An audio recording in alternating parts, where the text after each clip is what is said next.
Good evening students.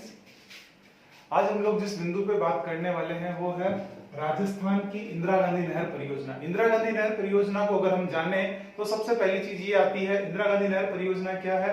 Indira Gandhi नहर परियोजना राजस्थान की ही नहीं विश्व की सबसे बड़ी सिंचाई परियोजना है। तो पहला पॉइंट हमें जो ध्यान रखना है, विश्व की सबसे बड़ी सिंचाई परियोजना।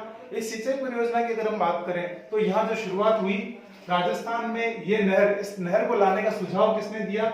सुझाव देने वाले थे कंवर सेन, बीकानेर के इंजीनियर थे। बीकानेर के इंजीनियर कंवर सेन ने इस चीज को महसूस किया कि राजस्थान के अंदर पानी की बहुत बड़ी समस्या है। इस समस्या के समाधान के लिए क्या किया जा सकता है कि एक गंग नहर, यानी हम एक नहर बनाएं जिसके थ्रू क्या हो कि यहाँ पे पानी की व्यवस्था हो सके।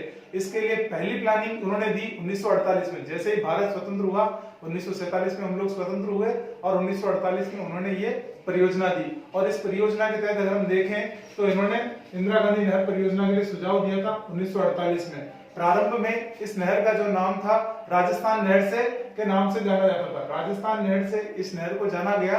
उसके बाद में जैसे इंदिरा गांधी की मृत्यु हुई, इंदिरा गांधी की मृत्यु के बाद इस नहर का नाम 2 नवंबर 1984 को इंदिरा गांधी नहर परियोजना नाम कर दिया गया।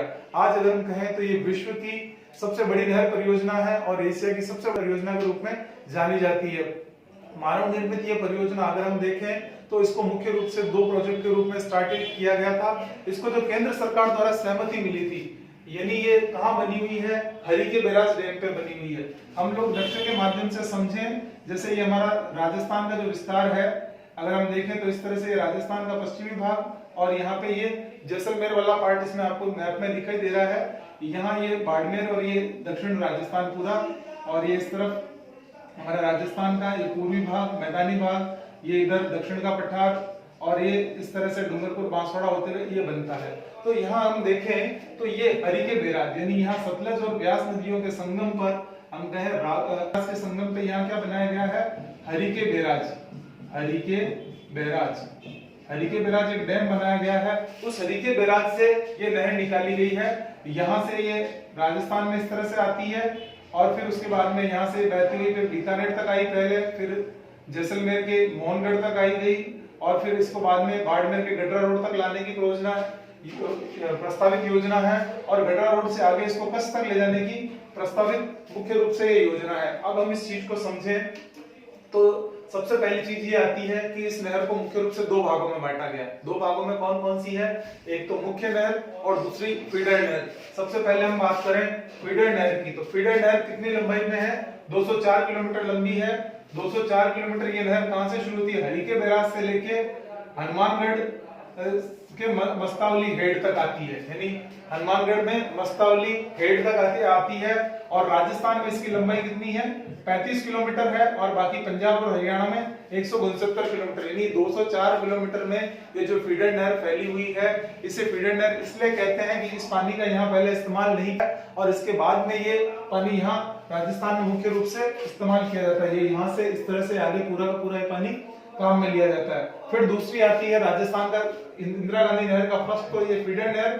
सेकंड फेज आता है मुख्य नहर में। तो वर्तमान में ये जैसलमेर मोहनगढ़ तक फैली हुई है। इसके बाद में इसको बीकानेर गडरा रोड तक फैलाने की योजना की गई है, प्रस्तावित है, और कुछ गज कच्छ गुजरात तक पहुंचाने की है, ताकि यहाँ से जो पोर्ट के थ्रू यानी कांदला बंदरगाह तक यहाँ पे सामान को आसानी से पहुंचाया जा सके। इस योजना को ध्यान में रखते हुए इसे बढ़ाया जा रहा है। अब इसके साथ ये जैसे ही राजस्थान में ये आई, इसके बेनिफिट्स की बात करें। बेनिफिट्स को जानने से पहले हम लोग ये जाने कि इससे जो हमारे पश्चिमी भाग का ढाल है वो किस तरफ है?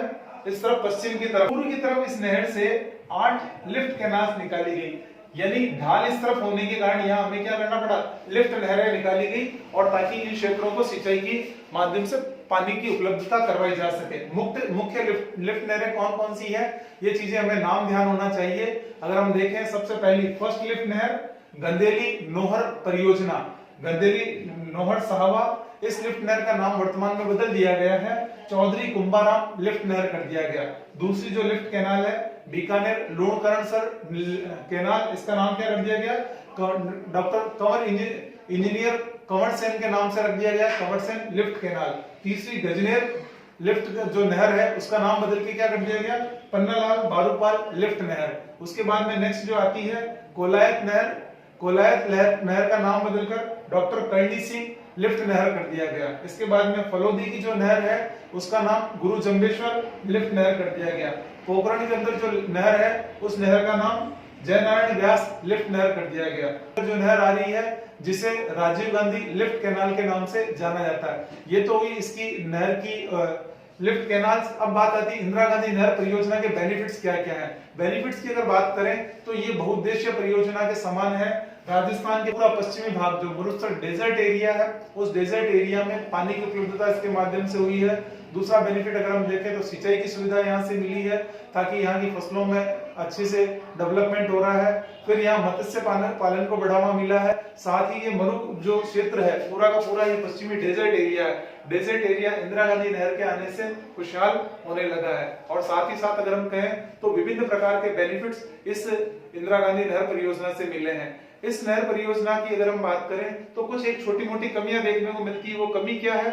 इस नहर से यहाँ जल का रिसाव जो हो रहा है इससे यहाँ सेम की समस्या डेवलप हुई है। तो आप लोग जब एग्जामिनेशंस की प्रिपरेशन करेंगे तो साथ में आपको क्या करना है, मैप बना के उसमें इन चीजों को शो करते हुए करना है। इसी के साथ अपन ये आज की